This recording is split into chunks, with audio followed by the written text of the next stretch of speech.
Guys हम हमारे daily life में ऐसे ही सेंटेंसेस का यूज़ करते हैं जहाँ पर हम कहते हैं कि मैं अब और नहीं बोल पाऊँगा, वो अब और नहीं पढ़ पाएगा, टीचर अब और नहीं समझा पाएंगे, मैं अब और नहीं खा पाऊँगा।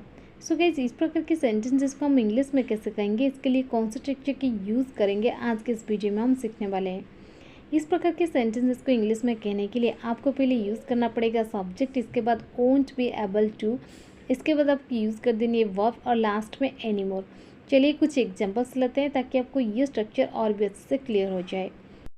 तुम अब और नहीं देख पाओगे, you won't be able to see any more, you won't be able to see any more. मैं अब और नहीं बोल पाऊँगा, I won't be able to speak any more, I won't be able to speak any more. मैं अब और नहीं जा पाऊँगा, I won't be able to go any more, I won't be able to go any more. मैं अब और नहीं चल पाऊँगा, I won't be able to walk any more, I won't be able to walk any more. मैं अब और नहीं खा पाऊँगा, I won't be able to eat any more, I won't be able to eat any more.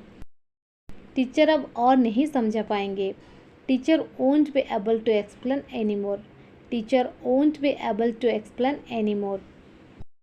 वो अब और नहीं पढ़ पाएगा, he won't be able to read any more, he won't be able to read any more.